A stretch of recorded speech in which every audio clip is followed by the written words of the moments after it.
धीरूभाई अंबानी ने आखिर इतना पैसा कमाया कैसे, वो इतने अमीर बने कैसे? क्या इसके पीछे की वजह जानते हैं? इसके पीछे की सबसे बड़ी वजह थी उनकी रिस्क टेकिंग कैपेबिलिटी, उनका रिस्क उठाना।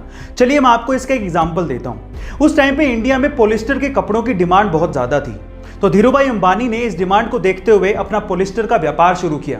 लेकिन ये डिमांड इतनी ज्यादा बढ़ गई थी कि धीरूभाई अंबानी को और माल की जरूरत थी, जिसके लिए पैसे चाहिए थे, लेकिन इतना सारा पैसा बैंक देने को तैयार ही नहीं था। इस वजह से धीरूभाई अंबानी गए सीधे लोगों के पास और उन्हें कहा कि आप लोग मेरे बिजनेस में पैसा लगाइए, अगर नुकसान हुआ तो वो मेरा, लेकिन अगर फायदा हुआ तो वो सबका होगा।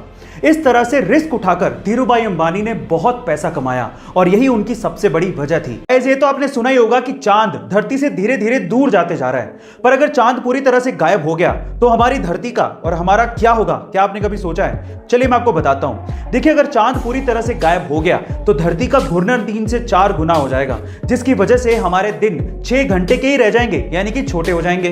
हवाएं 400 किलोमीटर पर आवर के हिसाब से चलेंगी, जिससे पक्षी और इंसेक्ट्स सर्वाइव नहीं कर पाएंगे। इसके अलावा रातें बहुत ज्यादा काली हो जाएंगी और सबसे इंपॉर्टेंट चीज यह है कि धरती अपनी एक्सिस से टिल्ट हो जाएगी, यानी कि हिल जाएगी, जिसकी वजह से एक्सट्रीम वेदर कंडीशंस पैदा हो जाएंगी और उसकी वजह से पूरी तरह से तबाही मच जाएगी और अंततः हम खत्म हो जाएंगे। गाइस, आप लोगों ने अक्सर सिटी का टूर कराने वाली बसेस को सड़कों पे चलते देखा होगा, लेकिन नीदरलैंड में कुछ ऐसी बसें हैं जो कि सड़कों पर चल के सिटी का नजारा तो दिखाती हैं, वो अचानक से नदी में उतर जाती हैं और उसके बाद पानी में चल के सिटी का नजारा दिखाती हैं। 2017 से ही आधिकारिक तौर पे नीदरलैंड में इन बसेस को चलाया जा रहा है, जिन्हें हम रिवर बसेस के नाम से जानते हैं।